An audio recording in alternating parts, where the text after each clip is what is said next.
Turn to a big story that relates to what we began the program with, Donald Trump's culpability and the way these investigations are working, but looks at it inside the DOJ, where some experts are saying that there's just evidence Merrick Garland is slow walking this whole thing. Now, the Justice Department is pressing the January 6th committee for its transcripts about one issue, the potential elector fraud, but it may be, quote, the only topic it's broached with the panel so far, according to the reporting. That's despite how the committee has laid out so many obviously potentially criminal lanes of this set of plots to overturn the election.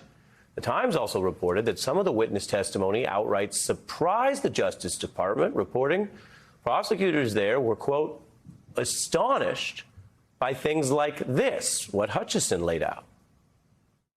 I overheard the president say something to the effect of, I don't effing care that they have weapons. They're not here to hurt me. We're going to get charged with every crime imaginable if we make that movement happen. In the days leading up to the 6th, we had conversations about potentially obstructing justice or defrauding the electoral count.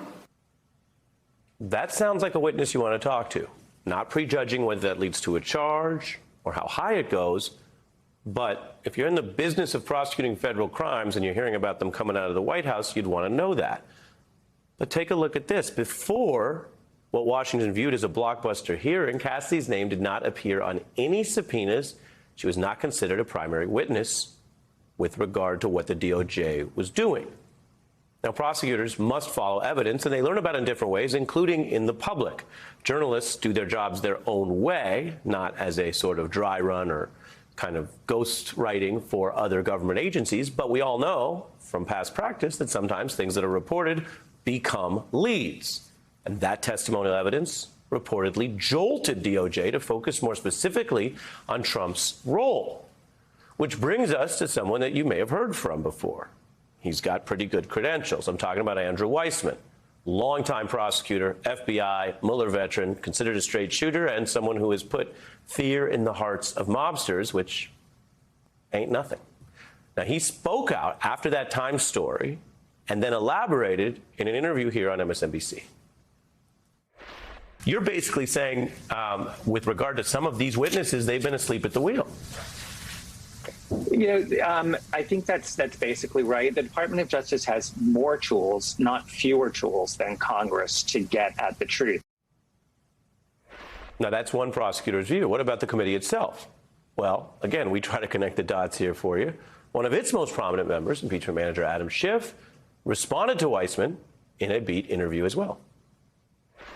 I very much share his concern and have been expressing a very similar concern really for months now. It is unprecedented for Congress to be so far out ahead of the Justice Department in a complex investigation, because as he was saying, as Andrew was saying, they've got potent tools to get information. The idea that a year and a half after these events, they would not have talked to these witnesses, that even the Fulton County District Attorney is way ahead of them, is I think, cause for great concern.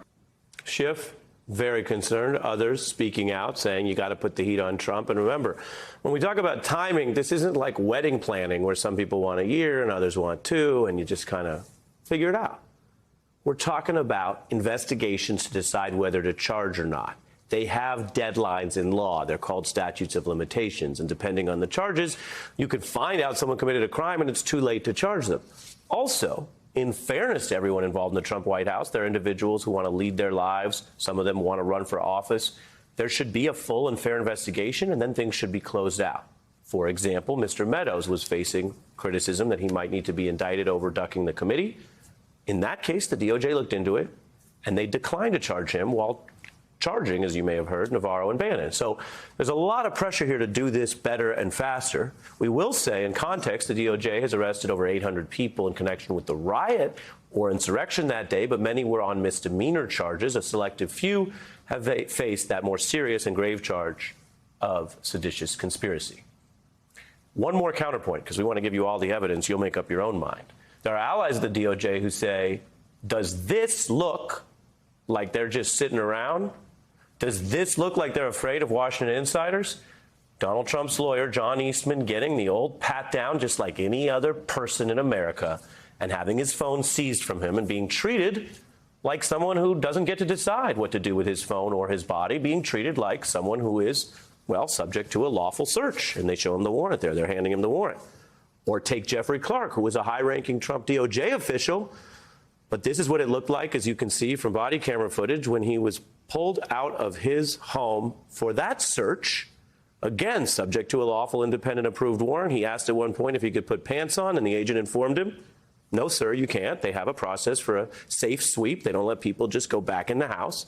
And he was, of course, given his rights, given his treatment. But there are allies of the DOJ who say this is just what little we know about in public, and they are doing the work, executing the warrants. They're not afraid of anybody.